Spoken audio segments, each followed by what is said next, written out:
¿Sí les aparece mi presentación? Sí, señor, ya se ve. Puedes Perfecto. proyectarla, darle abajo F5 para que se amplíe toda la Muy pantalla. bien. Eso. Si llegan a tener alguna duda, me hacen saber, por favor. Entonces vamos a iniciar con el tema de hoy de las respuestas cardiovasculares y de la ventilación en el ejercicio. Teniendo que nada, hay que tener un preámbulo sobre cómo el funcionamiento cardiovascular durante el ejercicio y no solamente durante la parte en reposo, ya que luego la parte médica está muy evocada a lo que es en reposo, pero es súper bonito todo lo que es la respuesta cardiovascular en el esfuerzo. Antes de empezar con el tema, quiero que piensen en el corazón como una bomba, como si fuera básicamente una bomba de agua o si fuera un sistema de tuberías, como si fuera básicamente plomería, ya que el corazón se trabaja por medio de volúmenes y presiones, que es un flujo y una presión. Entonces, si ustedes tienen ese concepto en que prácticamente es una tubería tal cual, a ustedes se les va a hacer un poquito más fácil el comportamiento cardiovascular. Sobre los mecanismos reguladores de la respuesta vascular en el ejercicio, tenemos tres mecanismos principales, que van a ser el mecanismo nervioso, el mecanismo endocrino, los endócrinos humorales y los mecanismos hidrodinámicos. Todos estos lo que buscan siempre va a ser aumentar el gasto cardíaco para nosotros suplir las necesidades que nos pide nuestro organismo durante la exigencia de lo que es el esfuerzo. Entonces, tenemos diferentes mecanismos nerviosos que van a actuar normalmente sobre el sistema simpático y parasimpático a nivel cardíaco. Los mecanismos endócrinos humorales que ya tienen que ver con más cuestiones sobre cómo se manejan diferentes tipos de metabolismos y hormonas para que nosotros podamos conservar ciertas cantidades de agua en el cuerpo y eso al final sea un aumento de volumen, y los mecanismos hidrodinámicos que son ya dependientes de presión, donde el agua, o bueno, más bien este concepto de hacer el volumen sanguíneo va a estar recorriendo sobre las diferentes tuberías que van a ser las diferentes partes del sistema vascular, y esto a su vez van a dar diferentes señalizaciones para que nosotros podamos aumentar el gasto cardíaco. Pero aquí lo importante es que nosotros durante el esfuerzo, el corazón lo que está buscando es aumentar el gasto cardíaco para tener una mayor perfusión a nivel de cada tejido y que esto a su vez llegue más sangre para darle nutrientes y oxígeno a lo que son nuestras mitocondrias y poder seguir manteniendo un adecuado esfuerzo para la demanda que se nos está solicitando. Y aquí tenemos, primero que nada, el mecanismo nervioso. Como pueden ver, este se va a dividir tanto en central como periférico, son mecanismos de ambos lados. En el central, pues vamos a tener primero la corteza motora, en el cual se va a estar efectuando el movimiento ya planificado. Después de esto vamos a tener un centro vasomotor, que estos va a ir regulando el sistema simpático y el parasimpático. Me imagino que ya están un poquito relacionados con estos temas. Recordemos que el simpático es el mecanismo de huida o es el mecanismo de pelea, en el cual nos hace acelerar todo o prácticamente casi todo, y el parasimpático es el que relaja. Normalmente predomina el tono simpático a nivel cardíaco. Yo sé que puede sonar un poquito raro porque si pensarían que si predomina el simpático, normalmente el paciente pues estaría taquicárdico, con una presión muy elevada, con sudoración, todo adrenérgico. Pero pues la realidad es que cuando hay una falla en el sistema cardíaco, en el sistema cardiovascular, no sé si alguno ha tenido familiares o conocidos que hayan tenido alguna enfermedad en el corazón.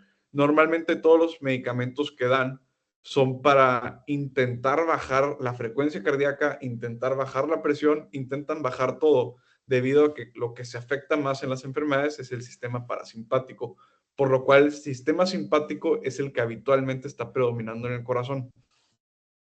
Aparte de esto, tenemos los componentes del sistema nervioso periférico, que en estos tienen que ver tanto los vasoreceptores, mecanorreceptores, que estos incluyen tanto desde el uso muscular, el aparato de Golgi, todos los que tienen que recibir las respuestas aferentes y eferentes del músculo, los mecanorreceptores a nivel articular, que son también propioceptivos, ¿vale? Y los vasoreceptores o receptores hemodinámicos, como el globus carotidio, que se encuentran a nivel de las carótidas. Todos estos influyen también en la respuesta del sistema nervioso, que a su vez va a influir directamente en el corazón. Teniendo el ejemplo de que si nosotros vemos que hay un aumento de volumen y un aumento de presión a nivel de los glóbulos carótidos, va a dar respuestas inmediatas al corazón para que aumente tanto su cronotropismo como inotropismo, o sea, que aumente su frecuencia cardíaca, tanto como la fuerza de contracción que puede generar para mandar más sangre fuera de las cavidades del corazón. También esto influye aquí la parte de los receptores óseos, bueno, las articulaciones y la parte muscular. Estos son principalmente receptores de movimiento que van a seguir mandando señalizaciones directamente, aparte de mandar otro tipo de señales hemodinámicas de bombeo muscular que van a hacer que aumente el retorno venoso directamente al corazón y esto haga que aumente la precarga y por ende, si aumenta la precarga, o sea que llega más sangre al corazón, el corazón va a tener que contraerse más para sacar esa cantidad de sangre y poder llevar los diferentes tejidos que lo solicitan en ese momento.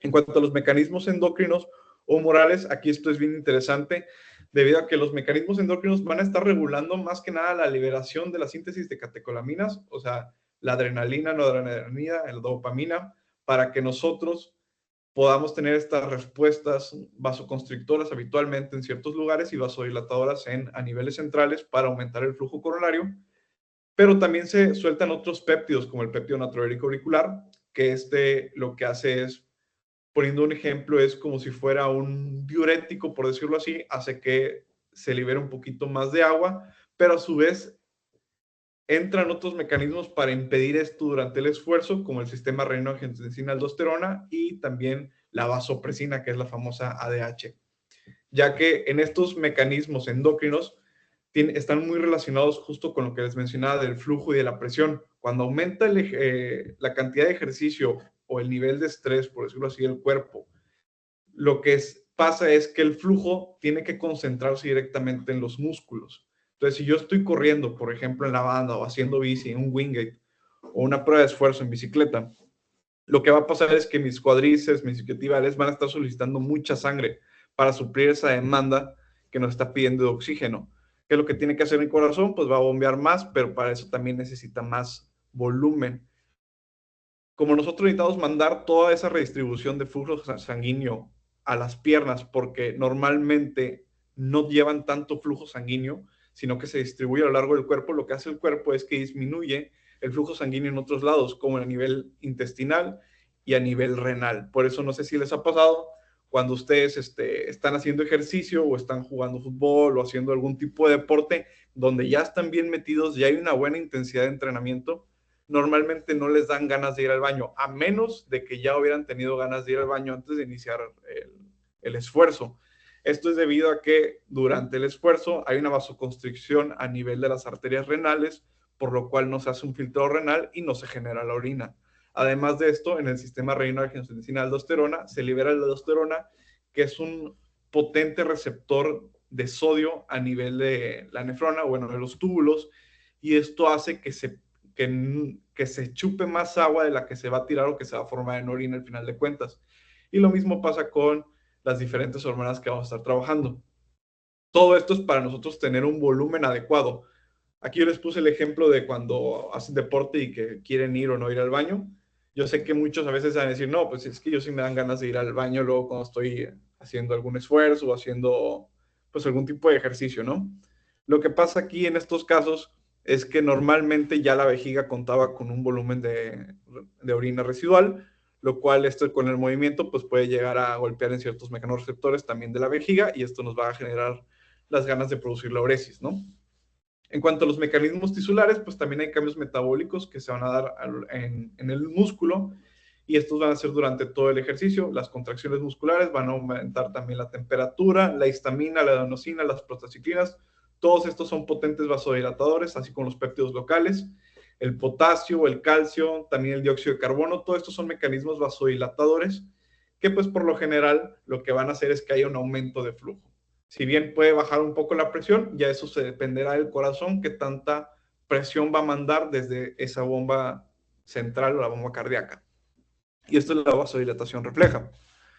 En cuanto a los mecanismos hidrodinámicos, pues vemos aquí que se experimentan estos tipos de retorno venoso, como es mayor, yo les mencionaba, hay una redistribución de flujo, si bien hay un aumento de presión para que llegue más fuerte, con más potencia y más chorro al músculo, también hay un aumento en las partes venosas, debido a que queremos que regrese más flujo hacia la aurícula nuevamente, la aurícula derecha, o sea, que aumente la precarga. Recordemos que la precarga es lo que llena el corazón de sangre para que el ciclo pueda ir continuo y que no se esté perdiendo líquido, o bueno, más bien volumen durante este proceso.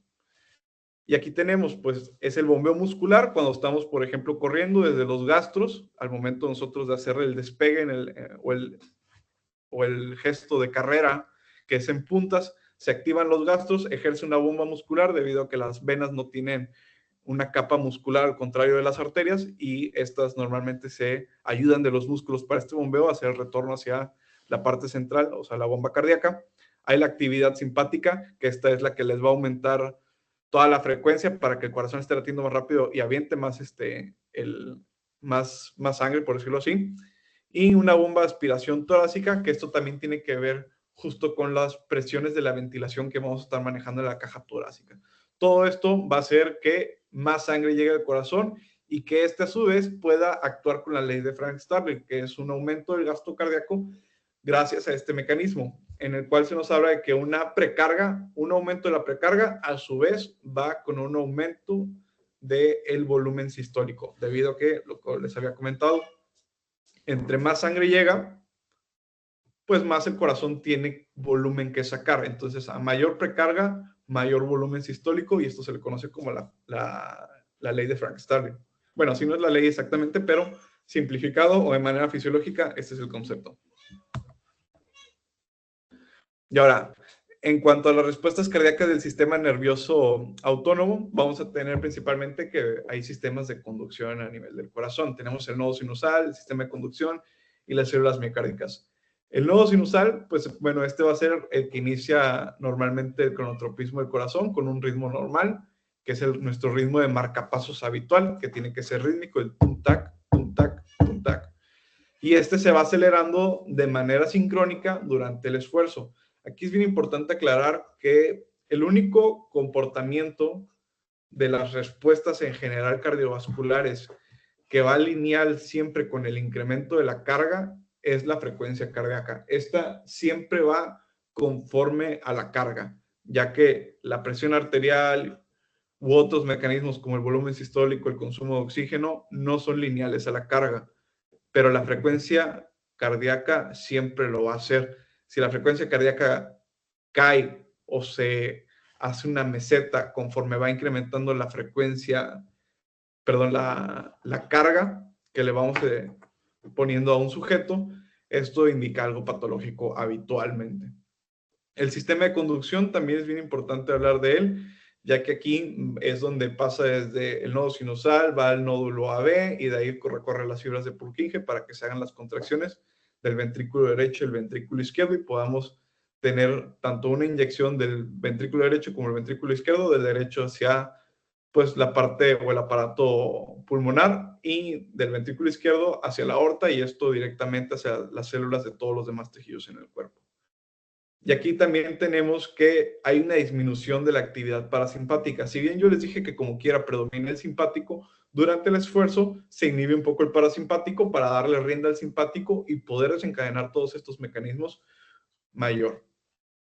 Y pues hay un aumento del gasto cardíaco. La Q aquí yo la voy a representar siempre como un flujo. Entonces el gasto cardíaco, que yo lo represento como el flujo y como la Q, se va a componer de dos cosas, que es el volumen sistólico y la frecuencia cardíaca.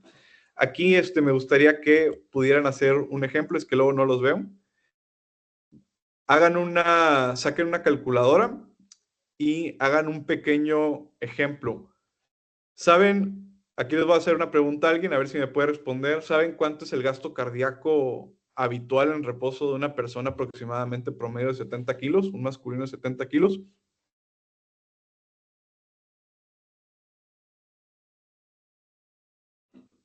¿Alguien tiene alguna idea de cuánto es? Es que ellos están, la mayoría está conectado a un solo computador en el aula. Ah, ok. Ese es el detalle. Y ahí se ve, fíjate que en el computador del profe no sé, Otros sí están conectados sueltico, pero mira que la mayoría está conectado en el computador en el aula. Bueno, pues se los voy a ir En el, simplificando. en- En el gasto cardíaco, ahí como que ya sacan la calculadora, yo les voy dando el ejemplo. El gasto cardíaco habitualmente es de 4.9 litros en una persona adulta de 70 kilogramos en reposo.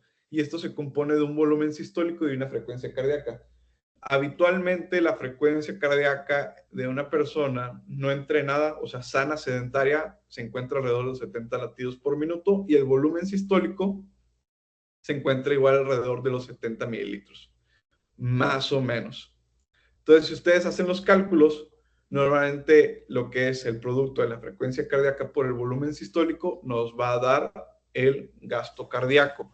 Como en el ejemplo que les puse, si ustedes hacen las multiplicaciones de 70 por 70, les va a dar 4.9 o 4.900, que es el equivalente a un gasto cardíaco de 4.9 litros de una persona de 70 kilos en reposo. En cuanto a la respuesta cardíaca y el aumento de retorno venoso, aquí se va por diferentes estímulos. Uno es el reflejo de Bainbridge, que es cuando aumenta el retorno venoso, este aumenta el cronotropismo y el inotropismo a nivel cardíaco. Hay una activación simpática y hay una inhibición del sistema parasimpático, por lo cual todo esto hace que aumente la frecuencia cardíaca. También hay un aumento de la activación simpática, el retorno venoso, y esto a su vez genera la ley de Frank Starling, que les había comentado que en general lo que va a hacer es aumentar el volumen sistólico. Y esto a su vez se compone del por qué se aumenta el gasto cardíaco durante el esfuerzo. Y aquí en esta diapositiva, no sé si alcanzan a ver las tablas, se puede ver el comportamiento de la frecuencia cardíaca con la carga en watts y vean cómo siempre va lineal a la carga. A mayor intensidad de esa carga, mayor la frecuencia cardíaca siempre va a ser. Vean aquí en los otros ejemplos cómo en la recuperación, pues bueno, ya cesa la carga. A veces tiene un pequeño drift el corazón o el sistema cardiovascular en el cual todavía cesando la carga puede llegar a incrementar un poco, pero lo habitual es que después del primer minuto al menos recuperemos más de 13 latidos, porque si no eso nos habla de un inadecuado sistema nervioso autónomo o de alguna cardiopatía. Hay tres enfermedades habitualmente que representan esto, que es la disautonomía, la insuficiencia cardíaca y también lo pueden hacer algunas otras miocardiopatías, como lo son las restrictivas, por amiloidosis, cosas así. Pero bueno, todo esto es en un contexto patológico. Normalmente lo que tiene que pasar es que después del cese de la carga empecemos a tener recuperación de la frecuencia cardíaca mayor a 13 latidos o al menos 13 latidos durante el primer minuto. En cuanto a la respuesta cardíaca, aquí es lo que les decía, se puede mantener estable dependiendo de la carga que tengamos, pero si nosotros decidimos incrementar la carga, esta va a ir subiendo junto con ella. Llega a haber un pequeño drift, que esto es debido a ciertos mecanismos intrínsecos del ejercicio que se van a provocar, como la sudoración, el aumento de la temperatura, todo esto hace que perdamos un poco de líquidos y perdemos volumen. Entonces, por lo cual puede llegar a variar ciertas cuestiones de volúmenes y presiones, tanto en el sistema periférico cardiovascular como así en la bomba muscular propia, así como en el sistema coronario de lo que es el corazón. Y aquí tenemos lo que es la respuesta cardíaca en cuanto al volumen sistólico, que es lo que les iba mencionando. Vean cómo aquí lo maneja Chicharro como si hubiera 4 comportamientos del volumen sistólico con la carga incremental, y es real. Podemos tener o una caída del volumen sistólico, podemos tener una meseta del volumen sistólico, podemos tener un incremento lineal con la carga, o podemos tener que haya un aumento en el último pico de esfuerzo en cuanto al volumen sistólico. ¿Por qué? Esto se debe a diferentes mecanismos. Vamos a pensar que es un paciente joven, atlético, entrenado. Aquí es donde pueden variar estos mecanismos, ya que normalmente el volumen sistólico en una persona sana, sedentaria o sana, no entrenada, va a tener un comportamiento habitual de que hace una meseta del volumen sistólico o puede llegar a repuntar, pero son los mecanismos habituales. Hace meseta al final del esfuerzo, va lineal con la carga, pero cuando llega a su máxima carga, hace una meseta o puede llegar a tener un último pico, pero eso es menos habitual, eso es más de un atleta. En cambio, en los atletas se pueden tener estos 4 y habitualmente dependiendo qué tan intenso, qué tan larga sea la carga que le estamos poniendo al paciente, bueno, al atleta en este caso, pues aquí nosotros podemos tener estos desenlaces. Como les había mencionado, hay sistemas endocrinos, neuroendocrinos, que van a estar regulando los volúmenes a nivel renal. Entonces, si yo bien estoy intentando conservar volumen, pero yo ya tengo al atleta haciendo una prueba submáxima o de un estado estable de lactato y lo llevo por, no sé, 30, 40 minutos con una buena carga y busco aumentársela en ese momento, como el paciente ya, como la persona ya estuvo sudando, ya está cansada, estuvo ventilando, estuvo perdiendo líquidos, eso al final de cuentas disminuye la precarga que yo voy a tener a nivel cardíaco, por lo cual disminuye el volumen que mi ventrículo izquierdo va a poder llevar hacia afuera, hacia los demás tejidos, porque yo ya perdí líquido esencial y a final de cuentas eso se traduce también en volumen sanguíneo, por lo cual mi volumen sistólico puede llegar a caer. Y los otros comportamientos pueden deberse a los mismos mecanismos y hay otro más interesante que no solamente es dependiente del tiempo y la intensidad. Puede ser que, ok, no estamos haciendo una prueba de lactato estable, no estamos buscando ese sweet spot. Puede ser que estamos haciendo una prueba de potencia aeróbica. En un sujeto sano, que digamos que llega a los 200, 220 latidos por minuto, lo que pasa es que como el tiempo ya es muy poco en lo que está haciendo el corazón, o sea, es tan rápido, al contraerse tan rápido el corazón a estas frecuencias tan altas, se disminuye el tiempo de la diástole, que es cuando se llena el corazón, porque está teniendo el estímulo de tiene que sacar sangre, llega la sangre y la saca rápido, llega la sangre y la saca rápido. Entonces lo que pasa aquí es que ya no le da tiempo de un llenado adecuado y al no tener un llenado adecuado, eso puede hacer que también caiga el volumen sistólico. Estos son los dos mecanismos habituales por los cuales en los atletas el volumen sistólico puede llegar a caer por pérdida de líquidos, por una carga constante por un tiempo prolongado o porque llegamos a una prueba de potencia aeróbica, bueno, aeróbica como quieran decirle, pero bueno, que la frecuencia cardíaca llega a un nivel máximo, un nivel exagerado, donde la precarga ya no tiene el tiempo suficiente para hacer un adecuado llenado y a su vez el volumen sistólico va a caer. Estos son los mecanismos normalmente por lo que puede variar, pero en una persona que no llega a estas intensidades, normalmente el volumen sistólico va a llegar al máximo esfuerzo y va a ser una meseta. Recordemos que el volumen sistólico en reposo es aproximadamente 70 mililitros. En el esfuerzo puede llegar a 120, en personas entrenadas a 140, 160, pudiese llegar, pero son normalmente personas muy atléticas y que han trabajado fondo. Y aquí está el comportamiento del gasto cardíaco. Recordemos lo del gasto cardíaco que les dije, era la frecuencia cardíaca por lo que es el volumen sistólico, y esto nos daba el gasto cardíaco, que habíamos dicho que era 4.9 alrededor más o menos en una persona en reposo, y esto puede cambiar en el momento del entrenamiento por todos los mecanismos, como aumenta la frecuencia cardíaca, como aumenta el retorno venoso, como aumenta el volumen sistólico, esto puede aumentarse. Si ven cómo se exponencia incrementalmente todo esto, el gasto cardíaco hasta 20 litros en no entrenados, y puede llegar hasta 30, o incluso se menciona en un libro que se conoce como de Wasserman, muy bonito, que puede llegar hasta 40 en personas jóvenes, atléticas y entrenadas, principalmente que se dediquen al fondo. Pero bueno, para llegar a esto tienen que tener a un atleta real bien entrenado y que normalmente le pega al fondo para que podamos llegar a estos volúmenes tan altos. Y aquí está la respuesta cardíaca y el drift cardiovascular que les mencionaba, cómo se ve reflejado. Si bien aquí tenemos tiempos cortos del lado izquierdo, cómo se ven que se mantienen respuestas estables hasta los 10 minutos, pero después ya en tiempos prolongados, vean cómo pueden caer todas estas cosas. Tanto lo que es el volumen sistólico, las respuestas periféricas, la presión arterial, el doble productor, pues realmente se puede mantener, ya que El doble producto depende más de la tensión arterial sistólica y de la frecuencia cardíaca. Pero vean cómo la frecuencia cardíaca siempre va a incrementar con la carga. O sea, va lineal con la carga. No se va modificando como los demás que son dependientes de volumen. Por eso les digo, el único factor cardiovascular que va lineal siempre con la carga, no decir 1 a 1, pero van con el mismo comportamiento, es la frecuencia cardíaca. Los demás tienden a ser mesetas o tienden a bajar justo por la pérdida de volumen o por la disminución de la precarga por una frecuencia cardíaca muy elevada, y esto se le conoce como un drift cardiovascular o un deriva, así se traduce en español por chicharro.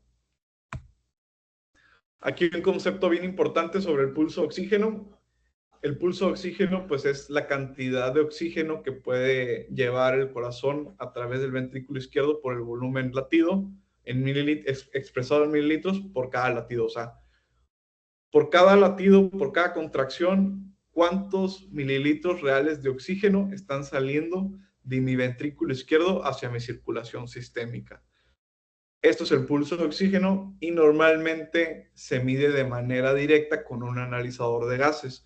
Más de rato les voy a enseñar, si nos da el tiempo, los 9 paneles de Wasserman en una prueba de esfuerzo cardiopulmonar. Y yo les voy diciendo ahí dónde está el pulso de oxígeno y cómo se comporta para hacer sus relaciones adecuadas. Y esto se determina por el principio de Fick, que es una reorganización real de ya que este es el VO2, o sea, el consumo de oxígeno entre la frecuencia cardíaca. Y recordemos en esta otra imagen lo que es el principio de Fick, donde el consumo de oxígeno es igual al gasto cardíaco por la diferencia arteriovenosa. Y aquí les traje un ejemplo. Vean cómo en el ejemplo dice, los valores típicos en reposo serán un VO2 de 250 mililitros minuto, un gasto cardíaco de 5 litros por minuto y una diferencia arteriovenosa en promedio de 50 mililitros sobre litro. ¿Qué significa esto? Si ustedes hacen la multiplicación de el gasto cardíaco por la diferencia arteriovenosa, o sea, en este caso 5 por 50, les va a dar igual a 250, que eso es el consumo de oxígeno. Por eso es la ecuación de Fick. Para sacar nosotros el VO2, ¿de qué se compone? Es el gasto cardíaco por la diferencia arteriovenosa, en este caso en reposo, 5, que es el gasto cardíaco, por 50, que es la diferencia arteriovenosa, nos va a dar 250, que es el consumo de oxígeno en reposo. Hasta aquí, ¿alguien quiere comentar algo, opinar algo, que tengan una duda? Que esto es lo principal de las respuestas cardiovasculares durante el ejercicio. Podemos ir un poco más a fondo si gustan, pero me gustaría que ustedes, si tienen alguna duda para ir más a fondo, me lo hicieran saber, sino para pasar ya directamente a la parte ventilatoria, que la verdad es un poquito compleja. ¿Todo bien por el momento? Doctor, yo creo que vamos a recoger las preguntas al final. Ok. Sí, porque como están conectados a un solo computador, pues se dificulta eso ahí. Algunos están por sus equipos, pero la mayoría Perfecto. está por un solo computador. Muy bien. Vamos con las respuestas ventilatorias. Quiero que se aprendan bien esta imagen, o no que se aprendan, tómenle foto, para que vean el comportamiento del volumen pulmonar, vaya, en general. O sea, esto es como se representa. No estamos hablando de esfuerzo ni reposo, estamos hablando de los volúmenes pulmonares. Entonces aquí los vamos a tener. Este azul es la capacidad pulmonar total, que incluye todos los volúmenes que nosotros podemos tener en los pulmones, ya sea en máximo esfuerzo, en reposo, en ventilación voluntaria máxima, porque son diferentes. También he de aclarar. Tenemos la capacidad inspiratoria, que esto es qué tanto puedo meter yo de aire desde mi volumen corriente hasta mi volumen de reserva inspiratorio. Y mi capacidad inspiratoria se va a componer de estos dos, que es mi volumen corriente, que es el flujo habitual que yo estoy metiendo y sacando normalmente en mis pulmones, y mi volumen de reserva inspiratoria, que habitualmente yo lo utilizo cuando jalo mucho aire, cuando hago una prueba de ventilación voluntaria máxima o que estoy inhalando mucho, de que metiendo mucho aire. Aquí hay un factor bien importante que también es el tiempo. Aquí no se representa como tal, si bien sí está el tiempo, nada más para que veamos las ondas, el tiempo juega un factor ya en el esfuerzo. Tenemos también lo que es la capacidad residual funcional, que esto nos habla del volumen de reserva expiratorio, y del volumen residual. El volumen residual, este es un volumen que nunca vamos a perder. Siempre tiene que estar porque es el volumen mínimo que nos va a dar que nuestros alvéolos mantengan una tensión adecuada y no colapsen debido a las presiones atmosféricas y de las cajas torácicas. Y tenemos nuestro volumen de reserva expiratorio, que normalmente es del que agarramos o del que jalamos cuando estamos en el esfuerzo, más que del inspiratorio, de hecho. Y aquí podemos ver el comportamiento de cómo sería volumen corriente, volumen corriente. Metemos aire, agarramos lo que es el volumen de reserva inspiratoria y al momento de sacarlo, y de esas veces que ustedes sienten que ya sacaron el aire, pero que pueden sacar más, ese es el volumen de reserva respiratorio. Cuando ustedes meten el volumen corriente normal, así de, eso es solamente esto, el volumen corriente aquí. Cuando meto mucho aire, estoy haciendo esto y luego lo saco. Normal, sigo aquí. Pero si yo decido sacarlo más de, como si quisieran activar el músculo transverso del abdomen, ahí es donde yo echo a andar mi volumen de reserva respiratorio. Entonces, espero que aquí esta imagen les quede clara porque va a ser fundamental para las demás. Y aquí ya tenemos los volúmenes y las capacidades pulmonares. Viene siendo básicamente lo mismo que les mencionaba, pero aquí ya vienen en sus valores en varones y en mujeres. Vemos como un volumen corriente habitualmente es de 600 a 500. La realidad es que en la población latinoamericana va a ser de 400 a 600. Vamos a bajarle 100 aproximadamente, debido a que la mayoría de estos estudios son en mujeres pues escandinavas o del norte de Europa, entonces tienen una mayor caja torácica, por lo cual pueden movilizar un mayor volumen. Esto también es muy dependiente de la talla, pero pues como en Latinoamérica adolecemos justamente de la talla, pues los volúmenes son un poquito más bajos. Tenemos también el volumen de reserva respiratorio, ya habíamos mencionado cómo se van a estar comportando de 3.000 y 1.900 en mujeres. Normalmente aquí así, los hombres tenemos una mayor caja torácica, aparte que tenemos menor peso sobre ella, habitualmente cuando hay una obesidad muy importante, esto también hace que no haya un adecuado volumen pulmonar debido a que todo el peso o el sobrepeso que está comprime la caja torácica y no ayuda a que estos volúmenes corran de manera adecuada. Y pues en el caso de las mujeres, también pues las glándulas mamarias pueden llegar a influir en esto y también el ciclo menstrual puede llegar a influir en todas estas cuestiones. Aquí tenemos nuevamente cómo se van a estar componiendo, se componen. La capacidad inspiratoria, el volumen corriente y el volumen de reserva inspiratoria van a dar habitualmente 3.500 mililitros. La capacidad residual funcional, que estos van a ser los volúmenes de reserva y los volúmenes de reserva respiratorios, son 2.300, que recordemos que era lo mínimo para que no se colapsaran los alvéolos, y lo que podíamos sacar todavía después del volumen corriente habitual que estamos manejando. Tenemos lo que es la capacidad vital, que esto es la suma del volumen respiratorio, volumen respiratorio inspiratorio, la capacidad vital y el volumen de reserva respiratorio. Y esto es la capacidad vital total, que es, aquí me confundí, perdón, como las dos son las mismas siglas, pero aquí es volumen corriente. Entonces el volumen corriente, el volumen de reserva respiratorio y el volumen de reserva respiratorio nos va a dar habitualmente entre 4.5 y 5 litros, que esto es lo real que nosotros podemos estar movilizando. Bueno, digámoslo, prácticamente lo real. Ya cuando nos echamos de casi todos los volúmenes, que incluye también lo que es el volumen residual, que nunca se va a perder, pues en total va a llegar entre los 5.8 y 6 litros aproximadamente, pero ya aquí estamos contando lo que es el volumen residual, que ese no se puede perder porque colapsan los alvéolos. Pero pues esta es la capacidad vital, la que normalmente nos estamos fijando para ver pues el comportamiento normal de la ventilación. Ahora, sobre los mecanismos de la regulación de la ventilación. Tenemos mecanismos centrales sobre la corteza motora y el hipotálamo. Tenemos quimiorreceptores centrales y periféricos, al igual que en el corazón. Y estos son dependientes muchas veces de lo que son ciertos metabolitos, que pueden ser como los hidrogeniones, el lactato, el potasio. Tenemos mecanismos como la hipercapnia, la hipoxemia y los receptores y receptores de temperatura. Todo esto debido a que van a estar en estrecha relación con la ventilación. Más adelante ahorita voy a decirles cómo todo esto va a influir en la ventilación y cómo también influye directamente en la parte cardiovascular. Y aquí tenemos el comportamiento en reposo y el comportamiento en el ejercicio. Vean cómo el volumen corriente de 500 puede pasar a 3 litros. Aquí, ¿cuánto es lo normal en el esfuerzo?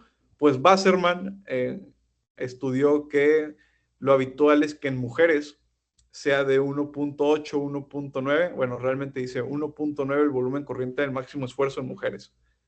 Entonces podemos decir que el volumen corriente habitualmente, para dejarlo en concreto, está entre 2, 2.5 en hombres, por decirlo así, no entrenados. Vaya, bueno, normalmente esto también, aunque entrenen, el parénquima pulmonar y los músculos respiratorios son difíciles de trabajar. El parénquima pulmonar, desafortunadamente, limita a muchos atletas, ya que este no tiene la capacidad de adaptarse como son las fibras musculares, por lo cual muchas veces es un gran tope a pesar de que los trabajemos. Pero lo que sí podemos trabajar son los músculos respiratorios, bueno, más bien los ventilatorios, y estos pueden ayudar un poquito a que todo esto mejore, pero pues realmente siempre vamos a estar limitados por el parénquima pulmonar, ya que rara vez se modifica y si llega a modificar es muy poco. Y vean aquí entonces el espacio muerto como en reposo y en el esfuerzo se mantiene prácticamente igual.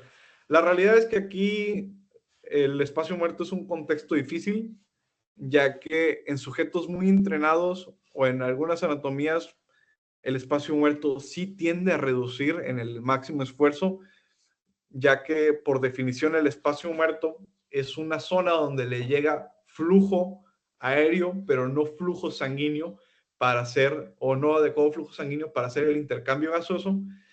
Pues bueno, en estos espacios muertos, normalmente en el esfuerzo sí como cambia la relación de ventilación y la relación ventilación-perfusión, llega a disminuir este espacio muerto. Entonces pónganle que a lo mejor en vez de 150 va a pasar a 120, a 100 en algunos casos, por lo cual va a dar más lugar a que nosotros tengamos un adecuado intercambio gaseoso y esto a su vez generar o extraer más oxígeno, vaya, de la atmósfera y poder llevarlo a nuestros tejidos.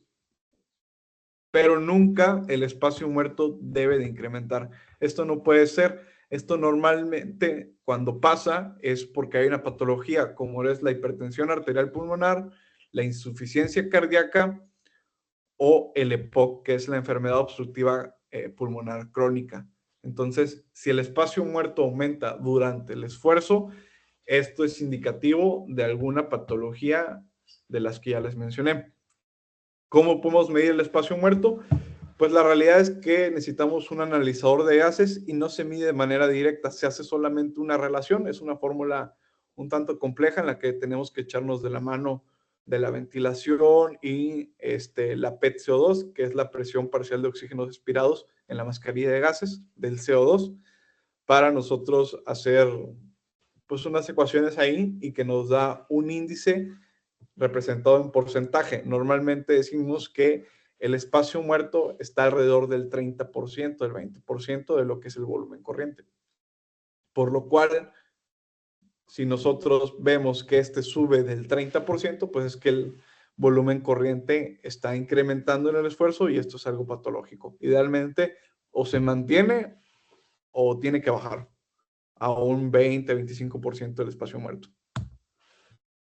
Y aquí están los patrones respiratorios, como aunque sea una baja intensidad, va a haber un aumento de la ventilación, va a haber un aumento del volumen corriente y una frecuencia respiratoria.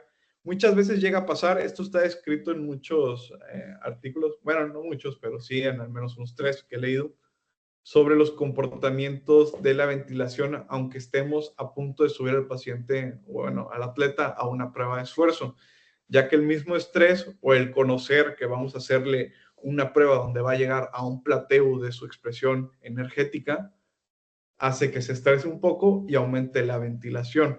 Por eso a veces pueden llegar un poquito o taquicárdicos o hipertensos o hipercápnicos a la prueba de esfuerzo.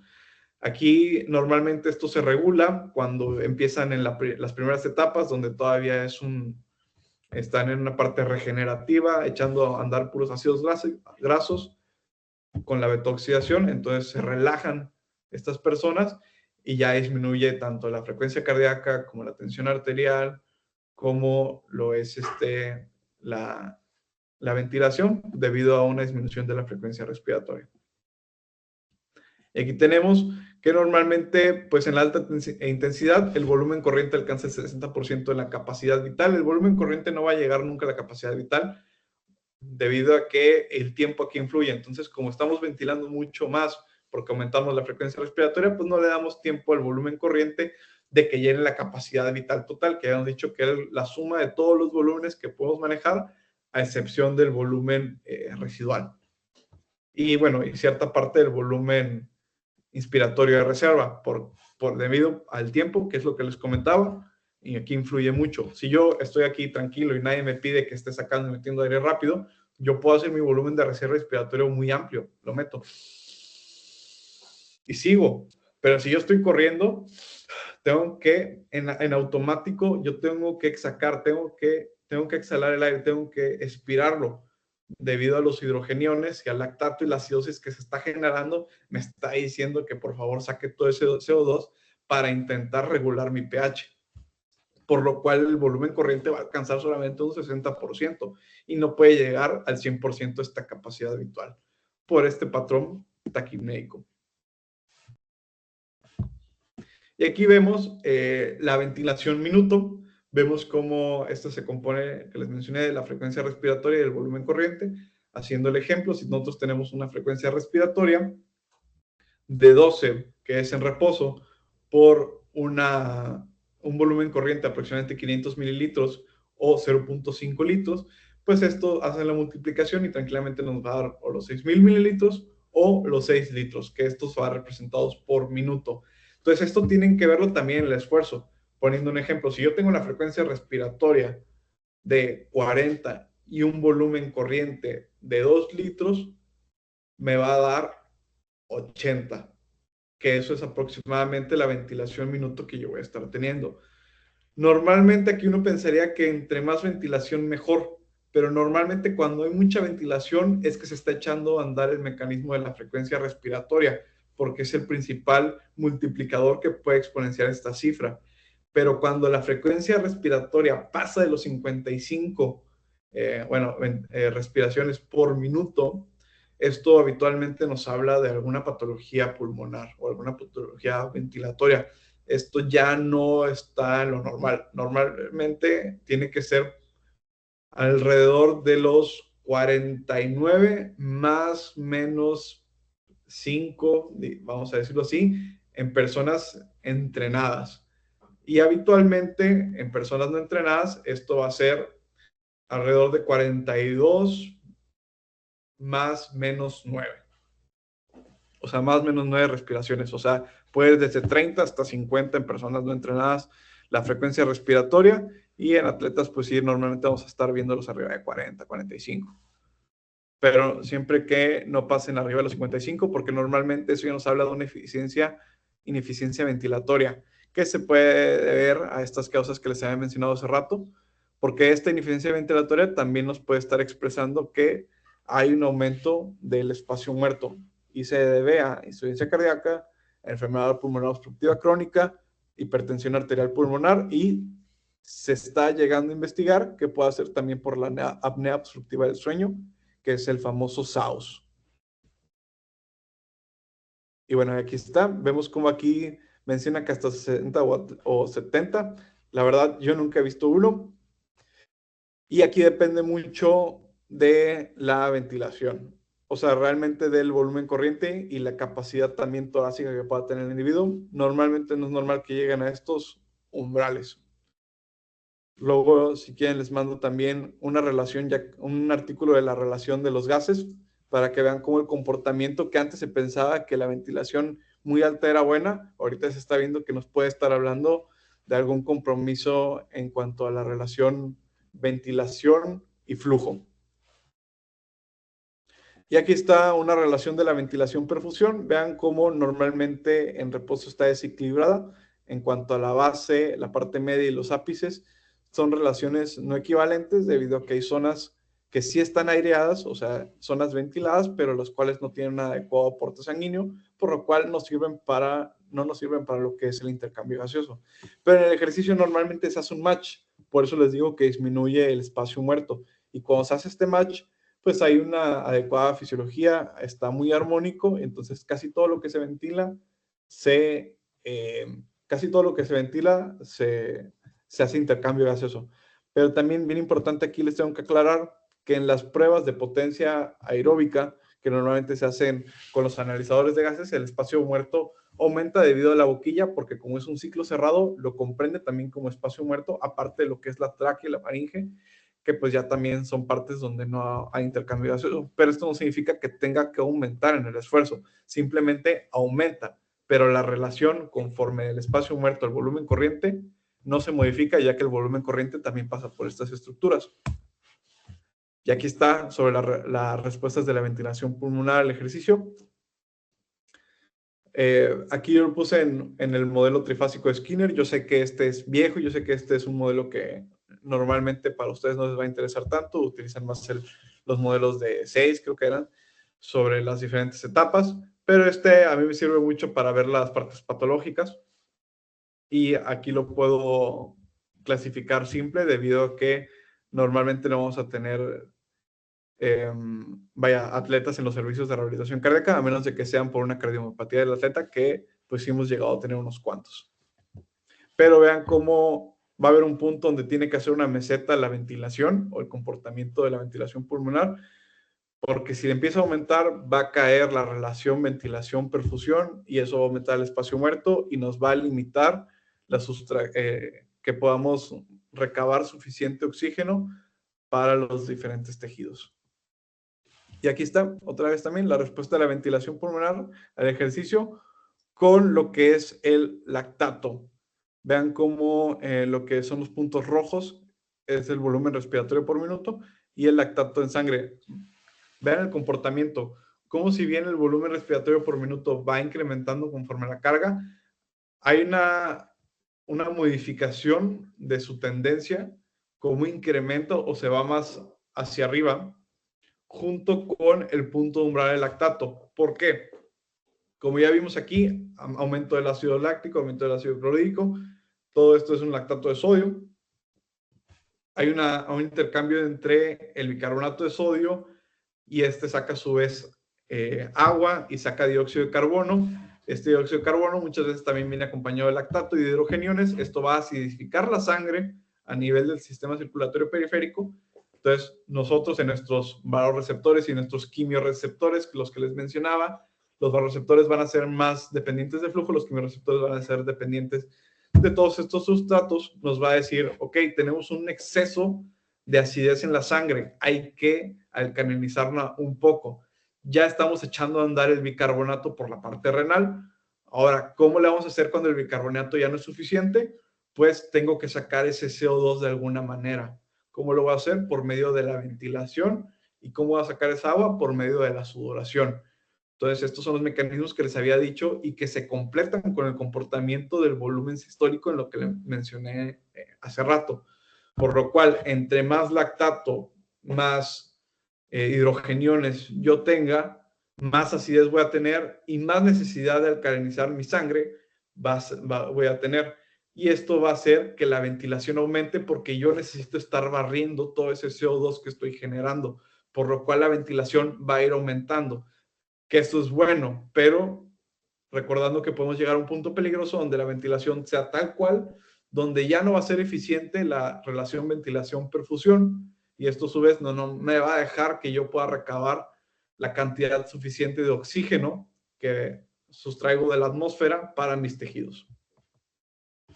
Y aquí está otra vez la relación de cómo el umbral ventilatorio va muy relacionado con la intensidad y no porque la intensidad me esté pidiendo que aumente la ventilación, sino porque la intensidad está generando que yo use más mis sustratos energéticos y estos generen más ácido láctico, más hidrogeniones, que aparte se acaben mis reservas de bicarbonato y que se tenga que barrer este CO2 por medio de la ventilación. Por eso las tres cosas van muy similares, tanto la relación de lactato, la intensidad, la ventilación Todo esto porque es un eje armónico en lo que uno me está exigiendo una cantidad de oxígeno, que eso tiene que aumentarse con mi ventilación, y a su vez esa misma intensidad de ejercicio me va usando diferentes sustratos energéticos, y esos sustratos energéticos que son monedas rápidas de cambio en lugar de monedas, digámoslo, duraderas como lo son los ácidos grasos.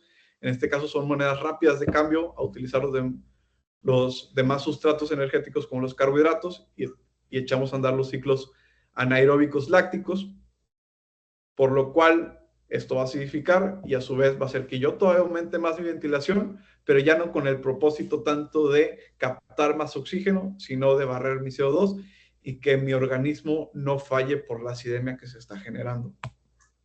Y aquí está lo que les mencionaba, como estos diferentes mecanismos de los hidrogeniones, el ácido láctico, el agua, el bicarbonato, junto con las catecolaminas y el pH, pues van a llegar a estos umbrales ventilatorios donde aumenta la frecuencia respiratoria, porque normalmente, recordemos que el volumen corriente se queda aproximadamente al 60% de la capacidad vital, y este normalmente llega a una meseta temprana, y pues esto, como era un componente de la ventilación de la frecuencia respiratoria por el volumen corriente, pues este va a incrementar.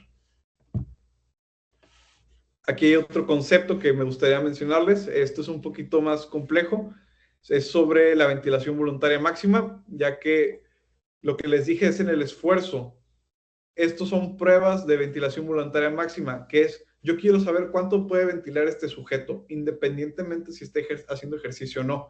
Normalmente este va a ser mayor de lo que puede hacer un sujeto en ejercicio. ¿Por qué? Porque yo aquí en la ventilación voluntaria máxima puedo echar a andar toda mi reserva inspiratoria. Entonces puedo meter mucho aire muy fuerte y sacarlo muy fuerte. Y al contrario, que si yo estoy corriendo o haciendo una carga incremental, voy usando mi volumen corriente dependiendo de mi frecuencia respiratoria, por lo cual normalmente mi ventilación voluntaria máxima va a ser mayor que mi ventilación minuto. Entonces, ¿cómo yo puedo calcular mi ventilación voluntaria máxima? Pueden ser dos cosas. Puedo utilizar yo, hacer una pequeña prueba en donde me piden, ok, vamos a inhalar y exhalar en un periodo determinado de unos 15 a 20 segundos, lo más que yo pueda meter y sacar de aire, o sea, estaría todo, y se mide al final cuántos litros por minuto me estaría dando esto, porque no puedo hacer por minuto, se desmaya la persona. O la otra es que por medio de una espirometría sacamos la FEV1, que es el porcentaje de la fricción expiratoria en el primer segundo, y esto se multiplica por una constante que es 35 o 40, y también nos puede dar esto una estimación de la ventilación voluntaria máxima. Esto al final pues nos va a dar un número, que poniendo un ejemplo, voy a poner esto una vez, que sean la ventilación voluntaria máxima estimada de 120, pero mi ventilación máxima que yo hice en el CIPET, o sea, ya la real que yo estoy haciendo, es de 90, que esto sería un comportamiento normal, porque significa que yo no estoy ventilando más de lo que puedo hacer en mi prueba de ventilación voluntaria máxima. Y aquí es como se representa qué es lo normal y qué es lo no normal. Si es mayor del 85%, significa que el límite del ejercicio puede ser ventilatorio, pero si esta relación es menor del 70%, sugiere que la reserva ventilatoria es adecuada. ¿Cómo se traduce esto? Aquí sería el ejemplo. Yo tengo que mi ventilación voluntaria máxima, que es la real que tuve en el CIPED, es de 90, y mi ventilación voluntaria máxima que hice en una prueba, yo sentado tranquilo, es de 120, o la que calculé por mi espirometría con la BEF1 multiplicada por 35-40, pues bueno, este es el comportamiento normal. Pero si fuera al revés, si mi ventilación voluntaria máxima fuera de 90 y mi ventilación minuto máxima por CIPET, o sea, la real, fue de 120, esto me daría un cociente que me caería por debajo del 75% de mi ventilación voluntaria máxima. O sea, que tengo una limitación ventilatoria. ¿Cómo les voy a entender? Yo no puedo pasar mi ventilación voluntaria máxima con mi ventilación máxima en el CIPET. Entonces, cuando esto pasa, lo conocemos como reserva respiratoria. La reserva respiratoria es eso. Mi 100% es mi ventilación voluntaria máxima. Entonces, mi ventilación voluntaria máxima en el CPET, o sea, en la prueba de esfuerzo con analizador de gases, no debe pasar el 75% de mi ventilación voluntaria máxima. Si esta pasa el 75% de mi ventilación voluntaria máxima, va a caer mi reserva respiratoria, que habitualmente tiene que ser del 25%. Cuando pasa esto, normalmente nos habla de alguna patología pulmonar, no ventilatoria, sino ya una patología pulmonar. Pero hay algunos casos donde esto puede llegar a ser normal, como por ejemplo en los atletas de alto rendimiento, ya que es tanto el nivel de exigencia a los que ellos están acostumbrados y sometidos, y que a veces no se hace la ventilación voluntaria máxima por medio de esta prueba de 15-20 segundos y se hace por medio de la estimación de espirométrica y por el cálculo de 35/40 por la FEP1. Normalmente aquí sí puede llegar a pasar esto y se puede agotar, puede caer hasta en 0 o en un número negativo, pero siempre y cuando sea una prueba de esfuerzo máxima y que sea un sujeto entrenado y que lo dio todo. O sea, que nos robamos hasta ventilación de más y llegamos a la ventilación voluntaria máxima o hasta la pasamos porque pudimos tolerar el esfuerzo debido a que el corazón y los músculos nos lo permitieron, pese a que los pulmones ya no nos daban. Porque esto es lo que yo les mencionaba. Normalmente el parénquima pulmonar es el que nos va a estar limitando. Y eso sería todo de mi parte. En cuanto a la parte teórica, si nos llega a dar tiempo, les puedo enseñar un caso clínico que yo tengo, pero para que vean las gráficas de CIPET y aterrizar todo esto en un analizador de gases con un paciente real que yo llegué a tener. Aquí sí ya les doy cabida a No, dudas. no, la rodilla sí, eso la están viendo. No, no, adelante, muéstranos el caso clínico. Tenemos todavía unos minuticos y ya para hacer el Perfecto. cierre. Claro, claro, adelante, esa es la idea. Miren, les voy a enseñar. Esta es una paciente que llega a tener con una miocardiopatía restrictiva por amiloidosis. Es una enfermedad por depósitos de proteínas anómalos que hacen que el corazón no se expanda de manera adecuada, o sea, disminuyen la precarga. Y a su vez, pues, si recordando la ley de Frank-Starling, si no hay una adecuada precarga, pues no hay un adecuado volumen sistólico. Y déjenme les enseño aquí. A ver.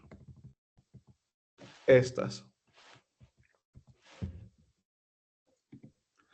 Estos son los paneles de Wasserman. Aquí vamos a hablar de pura ventilación y prácticamente, pues sí, las ventanas cardíacas, pero no tanto.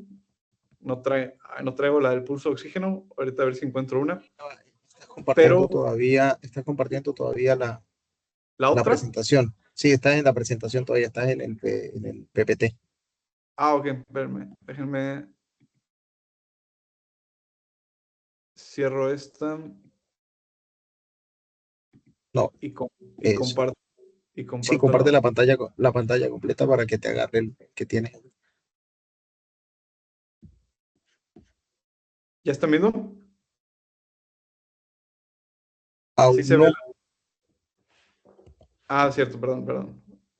A ver. Es que lo tengo acá minimizado.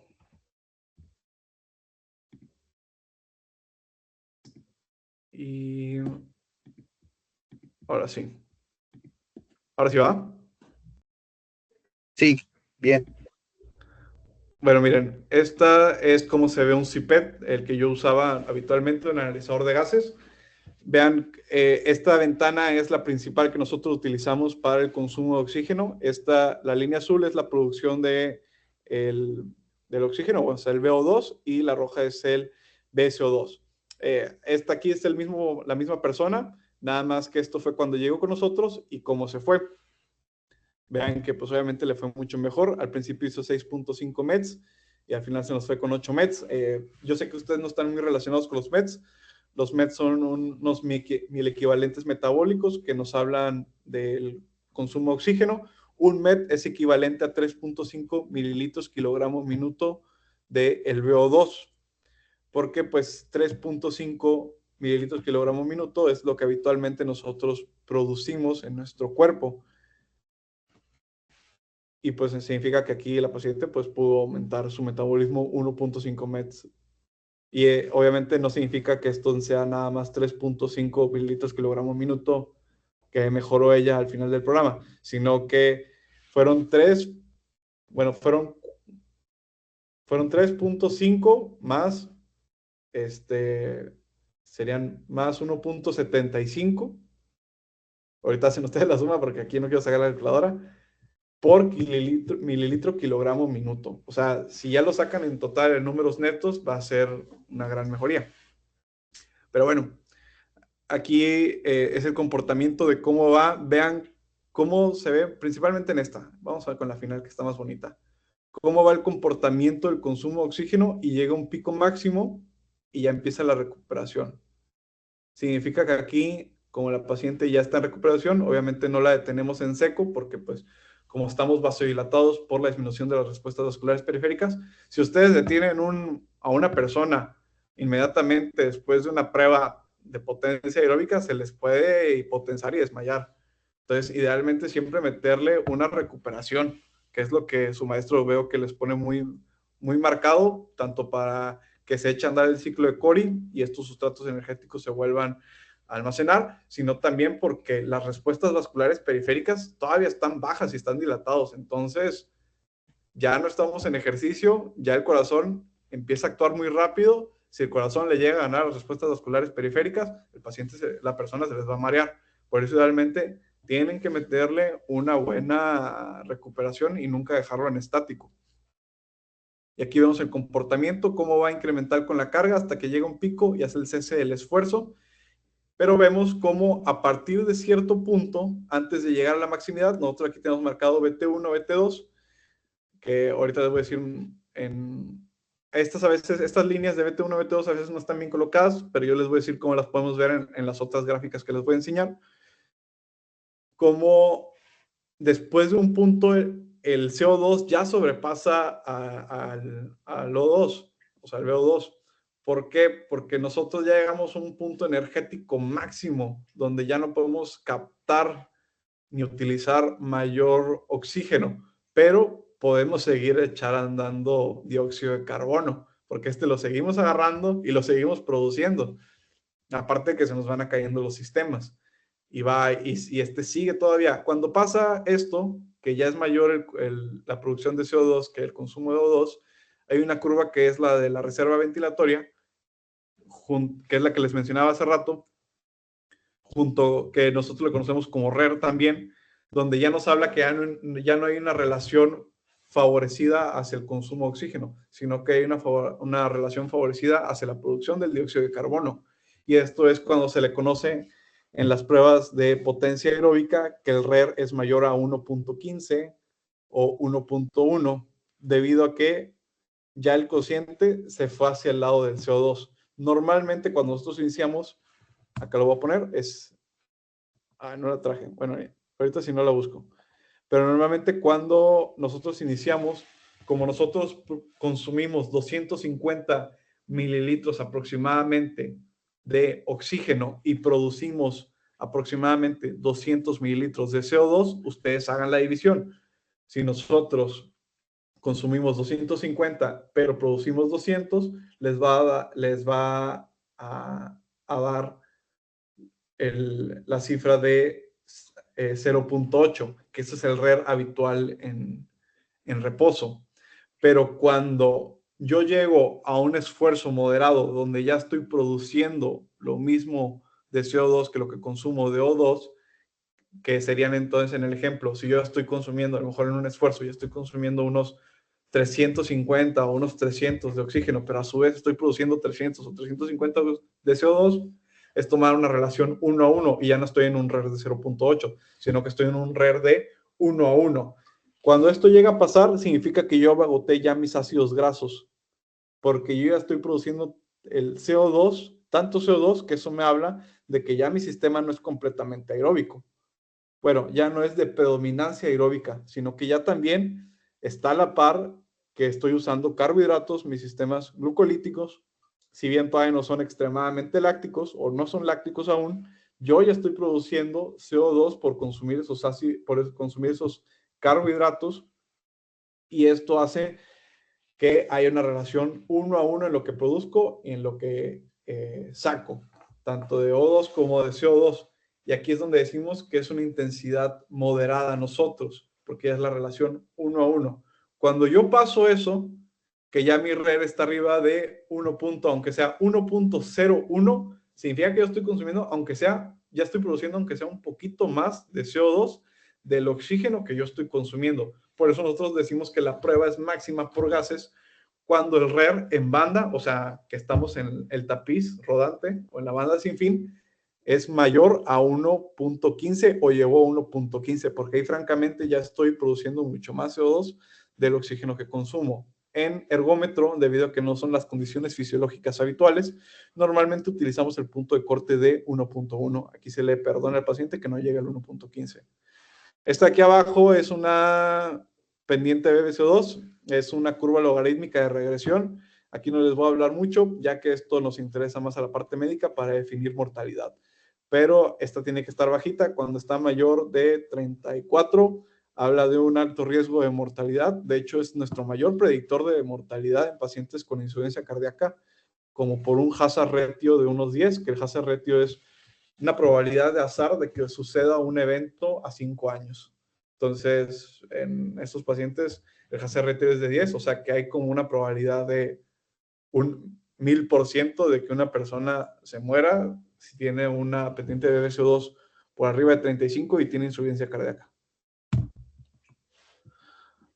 Aquí tenemos el comportamiento, voy a enseñarles primero el de abajo, el comportamiento del volumen corriente. Vean cómo esta paciente al inicio tenía un volumen corriente de 1.8 litros con una frecuencia respiratoria de 34.8 por minuto.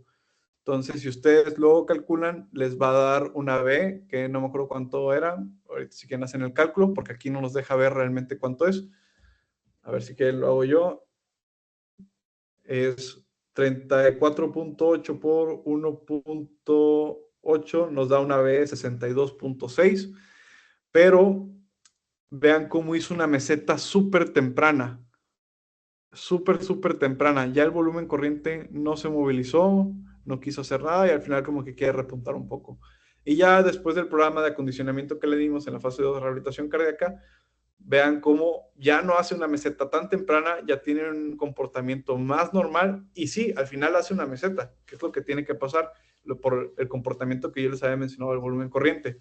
Pero vean cómo tolera más una buena ventilación a 44.3 y aparte ya es un volumen corriente dentro de parámetros normales, inclusive para mujeres europeas. Estamos hablando de que esta era una señora mexicana, entonces también chaparrita, más gordita y así, entonces no, no nos debió nada.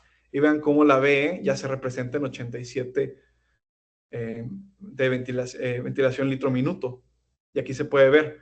Normalmente aquí nosotros definimos el BT2, que es el umbral anaeróbico 2, cuando aumenta la ventilación minuto de manera exponencial. Vean cómo va con una curva normal. O sea, si yo pusiera aquí un lápiz, va normal. Y de repente aquí se empieza a juntar y ¡clas! Sube estrepitosamente. ¿De qué me está hablando esto a mí? Aquí la curva de umbral lactato se disparó. Aquí el lactato disparó de manera importante, pasándolo a una prueba que ustedes a lo mejor conozcan, una prueba de ventilación, de velocidad aeróbica máxima.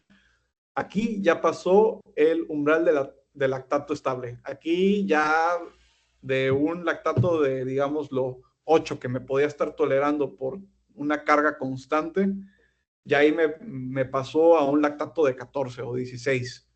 Entonces, por eso se incrementó la ventilación minuto y por eso terminó el esfuerzo, porque ya fue tal el nivel de esfuerzo, ya fue tal el nivel de acidosis que no lo pudo tolerar la paciente, a pesar de que echó a andar esta ventilación. Vean cómo, bien bonito, parece que hasta si ponen aquí un lápiz, va casi correcto.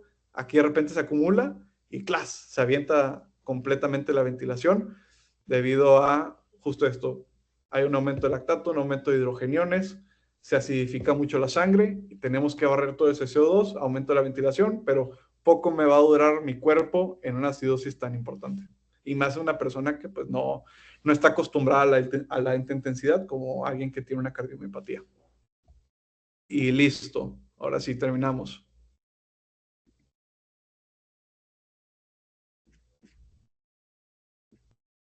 Bueno, doctor, muchísimas gracias. No sé si alguno de los profesores o los muchachos tienen alguna participación que quieran hacer acá. Buenos días, profe. Un saludo. Buenos ¿Sí me días. escucha? Sí, sí. Bueno, sí, señor. Un saludo de parte del profe Carlos acá. Soy profesor acá en la universidad. Oriento el curso de biomecánica y también doy curso de actividad física y salud, todo lo que es prescripción del ejercicio. Estos temas son muy importantes porque obviamente marcan todo lo que es la base fisiológica para que los estudiantes más adelante puedan comprender todas las respuestas y adaptaciones que suceden en el organismo de una persona producto del ejercicio físico.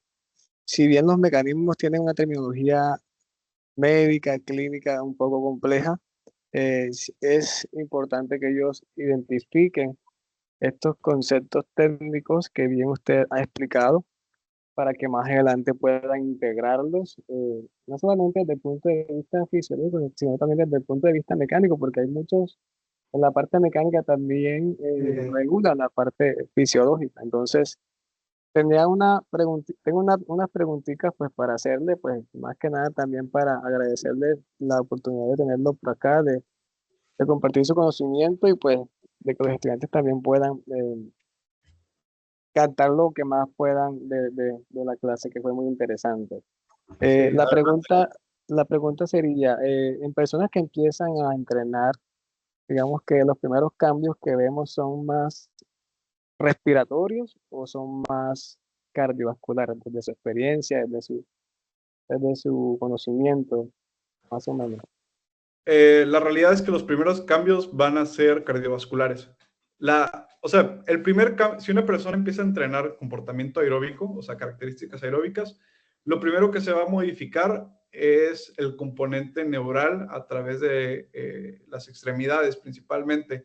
A partir de las 2 semanas podemos ver cambios en la habituación del sistema neurológico, ya que aumenta la tasa de disparo de la unidad motora en cada músculo y hay un mejor reclutamiento intra e intermuscular, por lo cual esto hace mejorías mecánicas en el comportamiento, además de que se va adaptando el movimiento y se hace más económico, o sea, también se trabaja la parte coordinativa kinestésica, que habla de economizar un movimiento y hacerlo más armónico y preciso posible. Esto es lo primerito que se va adaptando. Después de eso, vienen siendo ya las partes cardiovasculares, pero estas normalmente tienen que pasar de 6 a 12 semanas para que nosotros podamos aumentar un poco lo que es el tamaño de las cavidades cardíacas, principalmente lo que es el ventrículo izquierdo. Este va a aumentar con tendencia hacia la excentricidad, que es crecer el músculo hacia afuera, porque también el músculo puede crecer hacia adentro.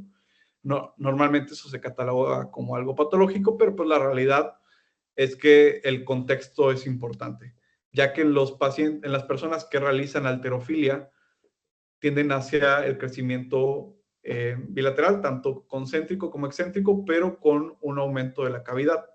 O sea, no importa que el grosor también crezca hacia adentro y crezca hacia afuera, porque la cavidad también se está haciendo más grande. Pero a su pregunta es, yo diría primero el cardiovascular y después el ventilatorio.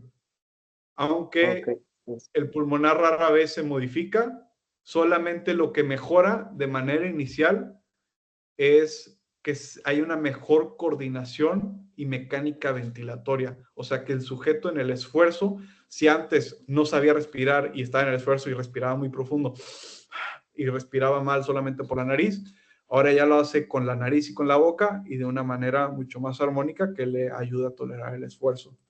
Eso es lo que puede pasar, que a veces podemos confundir que las adaptaciones puedan ser primero ventilatorias en lugar de cardiovasculares, pero solamente que hay una mejor coordinación y mecánica ventilatoria, pero no adaptaciones como tal. Las adaptaciones normalmente lo dan los tejidos que tienen fibra muscular y componente neurológico todo él. Ok, excelente, profe, muchas gracias. Sí, lo preguntaba porque a veces las personas cuando empiezan a entrenar como que esperan cambios estructurales muy rápidos. O sea que quiere decir que básicamente lo que primero mejora es la eficiencia del sistema, ¿no? Antes de Sí. que los cambios estructurales, digamos que la parte morfológica, que es lo que usted está hablando de la hipertrofia de pronto ventricular, excéntrica en algunos, y que obviamente puede variar en función de los deportes, así como usted lo estaba mencionando. Y tenía otra preguntita, y en cuanto a la parte de la presión arterial, el trabajo con pacientes o con personas, pues, digamos que sedentarias, pues un deportista, digamos que la respuesta a la presión arterial a diferentes tipos de ejercicio, por ejemplo, de cardiorrespiratorio o aeróbico, versus ejercicio de fuerza, ¿cómo suele presentarse? Porque es muy común, por ejemplo, acá en nuestro medio, pues, trabajar con personas que tienen presión normalizada o otras que tienen presión, digamos que son hipertensas, pero la tienen controlada. Entonces, digamos que quisiera más o menos cuál es su opinión al respecto. Ok, mira, para las personas hipertensas, el trabajo que se tiene que dar idealmente es concurrente, o sea, tanto entrenamiento de fuerza como entrenamiento aeróbico. Ujú. El aeróbico es más seguro en ellos, porque echamos a andar de mecanismos de frecuencia cardíaca y sí, aumenta la presión arterial, pero también disminuye las respuestas vasculares periféricas, la impedancia vascular periférica. Entonces, digamos que siempre va a estar hasta cierto punto controlado esto porque hay una regulación tanto de vasodilatación como de presión. El, y aquí la presión arterial normalmente baja debido son más a mecanismos centrales, como ya hay cambios estructurales en el corazón, digamos que el corazón ya está tan fuerte que ya no tiene que echarse a andar de las resistencias vasculares periféricas para llevar sangre a estos tejidos. Pero en el entrenamiento de fuerza, aquí es donde sí tenemos que tener cuidado con las personas que padecen de la presión, porque como no estamos haciendo una carga incremental que vaya normalmente lineal con un trabajo cardiovascular que aumente el cronotropismo y solamente está aumentando el inotropismo, que es la fuerza. ¿Qué es lo que pasa? Se genera la valsalva. Hacemos, por ejemplo, en el levantamiento de halterofilia, lo que se hace es que el corazón va a bombear muy fuerte para vencer una impedancia aórtica muy fuerte debido a que aumentan las presiones, las resistencias vasculares periféricas para aumentar, para llenar ese tejido así de chorro, de golpe. Y ahí a veces pues es cuando nos mareamos. Puede ser que el corazón no tuvo la fuerza necesaria para sacar la sangre de la aorta y que llegue a esos tejidos de manera adecuada.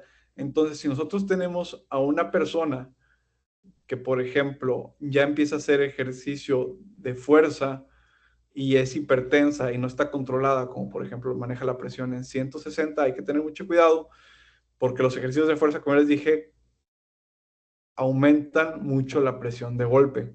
Entonces puede llegar a haber una emergencia hipertensiva, pero también, ¿qué es lo que mejor le va a las personas para disminuir la presión? O sea, si tuviéramos nosotros que aislar ejercicios respiratorios, ejercicio aeróbico y ejercicio de fuerza para disminuir la presión, lo que más le disminuye la presión es el ejercicio de fuerza, pero controlado. ¿Qué se recomienda? Se recomienda que hagan ejercicios de carácter isométrico por 2 minutos al 30-40% de la 1RM. Esto debido a que yo no estoy buscando aquí fuerza máxima ni generar valsalva.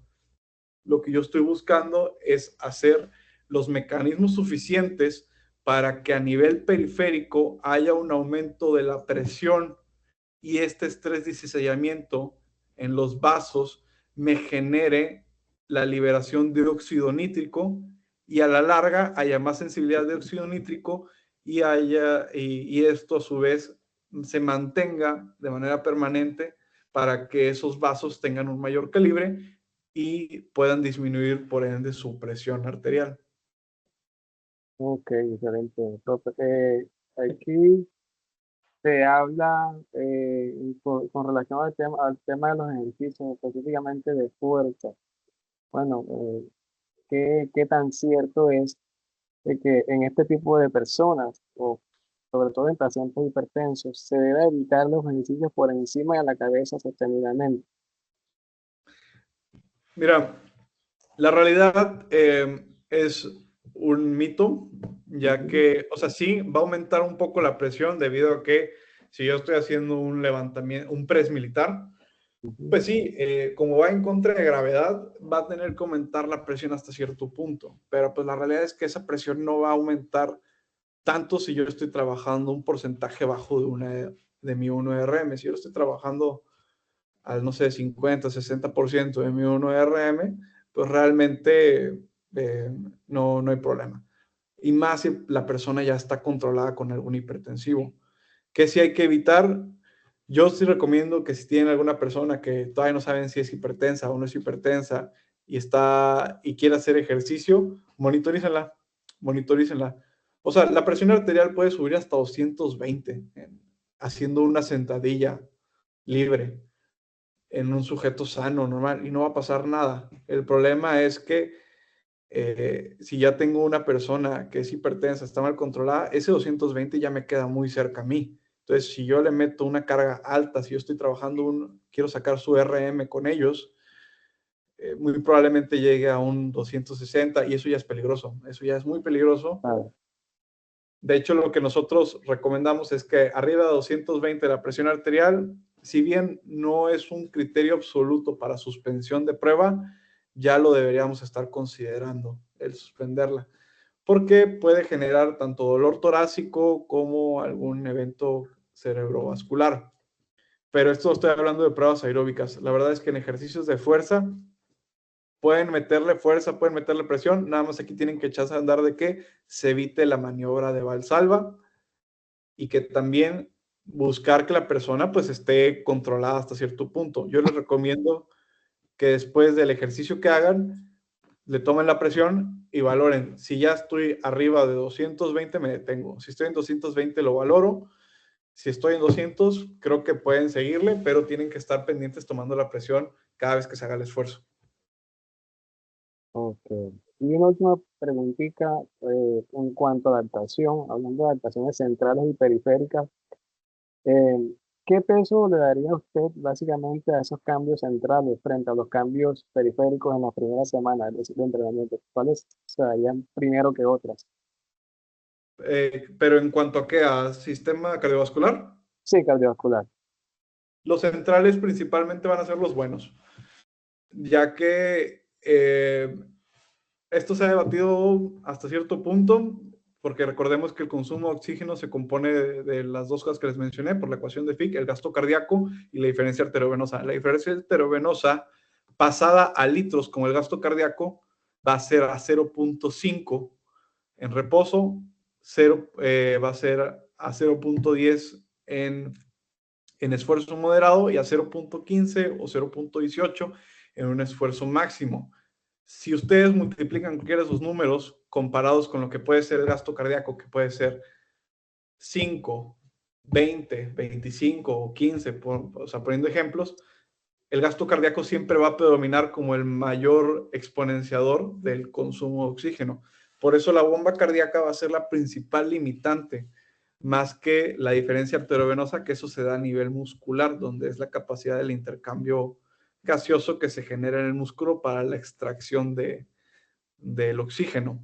Entonces, para la capacidad aeróbica de un individuo, se le da prioridad a los cambios centrales. Todo lo que aumente el gasto cardíaco casi siempre nos va a dar, no nos va a limitar. Cuando el corazón está limitado, casi siempre falla los pulmones y el músculo. Ok, profe, muchas gracias. Excelente explicación. Adelante, gracias a usted por el interés. ¿Alguna otra duda? Veo una mano levantada, no sé si ya se resolvió alguna duda o de José. Buenos días, mi nombre es José Berrío de la carrera Ciencias y Deporte, estudiante, y necesitaba hacerle una pregunta. Adelante. ¿Cómo cambia el volumen de corriente y la frecuencia respiratoria para aumentar la ventilación minuta? Ok, el volumen corriente normalmente en reposo va a estar en 400, 500. Cuando va incrementando la carga, va subiendo el volumen corriente, pero llega hasta el 60% de tu capacidad vital. Entonces, normalmente el volumen corriente va a llegar a 2 litros, dependiendo de tu caja torácica, puede llegar hasta 4, si eres una persona muy grande o con una caja torácica muy grande. Pero ten ahí en cuenta que solamente es exponencia de 0.5 a 2, a 4, lo mucho. La frecuencia respiratoria, esta habitualmente pues está entre 14, bueno, 12 a 16 por minuto. En el esfuerzo vamos a ponerla que va a estar alrededor de los 42, más menos 9 aproximadamente. ¿Por qué? Porque como ya les había mencionado que yo necesito barrer todo el dióxido de carbono y el lactato para evitar la acidificación de mi sangre, pues tengo que estar ventilando mucho más rápido y eso a su vez va a hacer que aumente mi frecuencia respiratoria, pero mi volumen corriente se mantenga. Ya no puedo aumentar mi volumen corriente porque si yo aumento mi volumen corriente, significa que tengo que respirar más hondo. Y eso aumenta tiempo. Entonces mi frecuencia respiratoria ya no puede hacer esto para barrer tanto lactato. Por eso normalmente la frecuencia respiratoria es la que va a condicionar la ventilación minuto. No sé si respondí esa duda.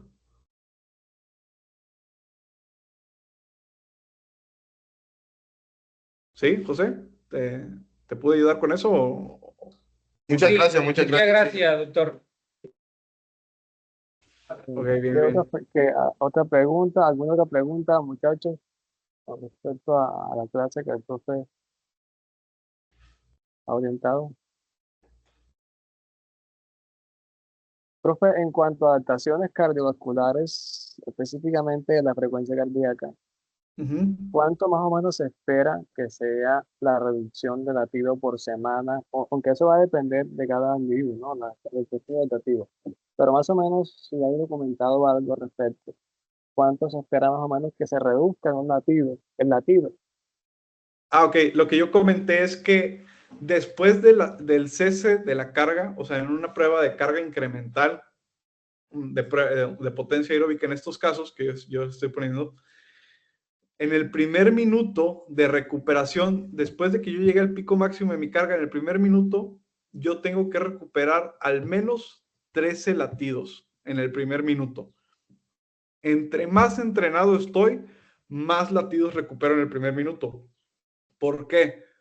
Significa que mi sistema nervioso autónomo está bien adaptado, que mi parasimpático identifica cuando ya terminó de actuar el simpático, lo regula y dice, hasta aquí te quedaste tú y empiezo yo. Y va bajando la frecuencia cardíaca. Cuando esto no pasa, que hay alguna patología cardíaca, como las que mencioné, insuficiencia cardíaca o que haya disautonomía o amiloidosis cardíaca, lo que pasa es que pues se sigue el sistema simpático y no se regula bien el parasimpático. Entonces algunas personas no rebajan esos 13 latidos o inclusive los llegan a aumentar en la recuperación y esto ya no es normal. Y esto nos habla de mortalidad también por una mala coordinación del sistema nervioso autónomo a nivel de las fibras cardíacas. Claro, claro, así es. Y en cuanto al reposo, es decir, adaptaciones crónicas de la frecuencia cardíaca en reposo, en cuanto a reducción, por ejemplo, tenemos personas o deportistas que empiezan con una frecuencia cardíaca de reposo de 80, 85, o algunos que ingresan a entrenar, o personas que empiezan a entrenar. ¿Qué tanto se espera que se reduzca ese latido en reposo como adaptación crónica en el Lo tiempo? normal es que pueden llegar hasta 40. Wasserman dice que hasta 35, siempre y cuando no sea asintomático. O sea, tú puedes tener una frecuencia cardíaca en un sujeto delgado, joven, sano, atlético, de 40 y si es asintomático es normal. Todavía te digo, Wasserman dice hasta 35. Yo nunca he visto uno de 35 y yo la verdad tendría mis dudas, me daría miedo porque puede haber mecanismos que echen a andar ya arritmias, pero bueno, eso ya es algo más enfocado a cardiología deportiva. Pero yo todavía puedo esperar que una persona esté en 40 y asintomática, y es normal. Ok, entiendo. Acá, por ejemplo, bueno, no sé, en la parte allá en México, bueno, acá en Colombia, específicamente en nuestra región, cuando vamos a consulta médica y el médico toma la frecuencia cardíaca en reposo, bueno, esto también es un parámetro que también nos sirve a nosotros como indicador base para saber hasta qué punto dar a un sujeto, eh, digamos que en determinada intensidad del ejercicio, porque si yo parto con 100 latidos por minuto como base y mi zona de entrenamiento está entre el 50, 60, 70%, entonces ya tengo que revisar hasta qué punto puedo llevarlo. Pero, por ejemplo, que una frecuencia cardíaca de 100 o de 90, para los médicos, pues acá, por ejemplo, es normal. Usted como médico, que también está en el área, ¿qué se considera cuánto se considera una frecuencia cardíaca normal, sí, para una persona sedentaria y para un deportista, como para empezar un entrenamiento? Ok, depende de la edad. Si tienes, o sea, si estamos hablando de sujetos pediátricos de abajo de 12 años, normalmente van a estar taquicárdicos, van a andar entre 85 latidos más o menos. Jóvenes también, todavía unos 80. Pero ya una persona adulta con un sistema desarrollado que sea atlética o que al menos no sea muy sedentaria, la frecuencia cardíaca tiene que andar rondando alrededor de los 70 latidos, siempre y cuando la persona no esté muy gordita. Cuando hay obesidad, como es mayor masa la que hay que cubrir con el riego sanguíneo y que aparte hay peso que está sobre la caja torácica, pues el corazón está dándole más y eso hace que aumente la frecuencia cardíaca. Cuando tienes, por eso les mencioné hace rato, una persona atlética, joven, sana, puede llegar a los 40 latidos por minuto y es normal porque el corazón, con una vez que bombee, saca toda la sangre suficiente, digamos, por un ejemplo, ¿no? O sea, una vez que bombee, cubre mucha más área que en una persona gordita. Entonces, la verdad es que no hay una respuesta clara a lo que me preguntas, pero yo te puedo decir que una persona joven, sana, puede andar la frecuencia entre 70, 80. Y si quieres hacer cálculos para trabajar sobre frecuencia cardíaca, siempre se recomienda que se haga sobre una frecuencia cardíaca de reserva. Así no importa si la persona inició en 90, yo he subido personas a la banda a hacer pruebas de esfuerzo que ya empiecen en 100 y me llegan a 110, por decirte así, o 115 de frecuencia cardíaca en su máximo esfuerzo, pero con la fórmula de Carbonen saco la frecuencia cardíaca de reserva y saco mis umbrales de entrenamiento. Claro. Esta respuesta, en este caso, de la frecuencia cardíaca en personas, bueno, yo hago contraste entre deporte y actividad física porque acá la carrera se llama Ciencias del Deporte y la Actividad Física y tiene como sus dos mundos, el deporte y la actividad física desde el punto de vista de la salud específicamente. Sí. Y ya cuando hablamos de actividad física y salud, ya empezamos a hablar de personas que asisten al gimnasio, que entrenan, que están controlados, pero pues también están tomando algún medicamento. Yo Sí. supongo, también sería como una pregunta, que la respuesta a la frecuencia cardíaca y la presión arterial también estaría supeditada a los medicamentos, por ejemplo, algunos beta bloqueantes, donde podríamos esperar respuestas que pueden ser menores a las que se supone que se pueden esperar en condiciones normales. Sí, la mayoría de mis pacientes, o sea, yo he hecho como, no sé, como entre 250, 300 pruebas de esfuerzo y pues yo te puedo asegurar que a lo mejor 200 de esas eran con beta bloqueador. En la prueba de esfuerzo, sí, el beta bloqueador te va a limitar al final el cronotropismo cardíaco, te lo puede limitar, no es una constante, porque también a cierta intensidad del esfuerzo el beta bloqueador no puede, te libera, o sea, se libera el beta bloqueador por la cantidad de carga enérgica que ya lleva uno haciendo el esfuerzo, pero sí te puede llegar a limitar el gasto cardíaco, pero eso nosotros lo vemos con tres cosas. Usamos algo que se conoce como índice cronotrópico, que es una fórmula un poquito compleja que te habla de su frecuencia cardíaca basal y la máxima. Utilizamos la respuesta cronotrópica, que es una división que, bueno, que yo veo el comportamiento de a cuántos METs elevaste y por cuántos METs que ibas subiendo, latidos ibas aumentando. Y aparte de eso, yo veo que puedas llegar al menos al 85% de tu frecuencia cardíaca máxima teórica.